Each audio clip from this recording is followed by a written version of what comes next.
आज बंगाल के अंदर एक बार फिर से जय श्री राम के नारे को प्रतिबंधित करने का कार्य किया जा रहा है। लेकिन याद रखना, भारत की जनता राम के बगैर कोई काम नहीं करती है। जब आपस में मिलती है तो राम राम कहती है। योगी आदित्यनाथ पश्चिम बंगाल में कैंपेन करने गए तो ममता बनर्जी की चिंता और बढ़ गई। पहले ही दिन योगी आदित्यनाथ ने ममता पर इतने कटुवार किए हैं जिसकी काट ममता के खेमे में किसी के पास भी नहीं है।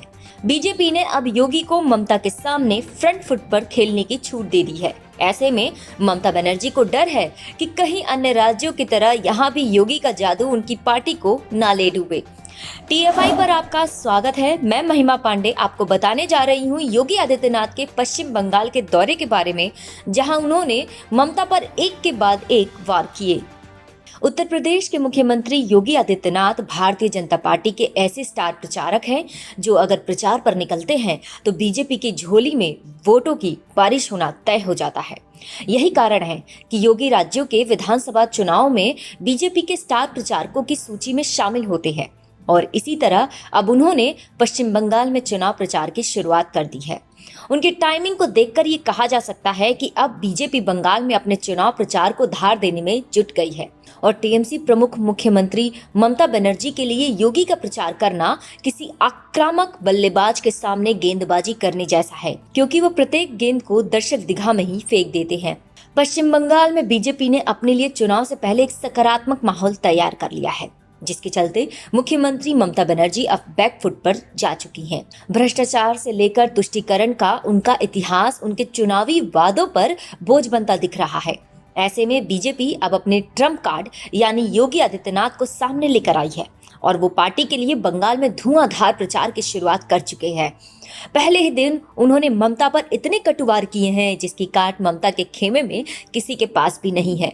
योगी के हिंदू हृदय सम्राट की छवि बीजेपी को लाभ पहुंचाने वाली है, क्योंकि वो बंगाल में जय श्री राम के जय घोष के साथ ममता के खिलाफ मोर्चा खोले हुए हैं।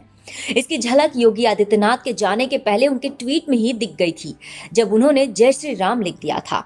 योगी ने मालदा में रैली कर अल्पसंख्यकों के तुष्टीकरण से लेकर CAA और NRC के मुद्दों को जोरों से उठाया।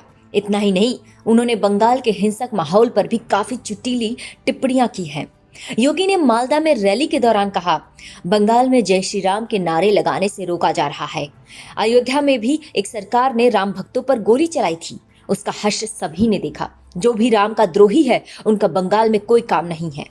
इतना ही नहीं, उन्होंने बंगाल की बदहाल स्थिति का उल्लेख करते हुए कहा, कभी भारत को नेतृत्व देने वाला बंगाल आज बदहाल है। बंगाल में सत्ता प्रायोजित अपराध और आतंकवाद देश की सुरक्षा को कड़ी चुनौती दे रहा है। बंगाल में शक्ति की पूजा होती है, लेकिन यहाँ पर दुर्गा पूजा पर पाबंदी लगाई जाती है। ईद पर जबरदस्ती गोहत्याएं करवाई जाती है। गौ तस्करी से भावनाओं को नुकसान पहुंचाया जाता है।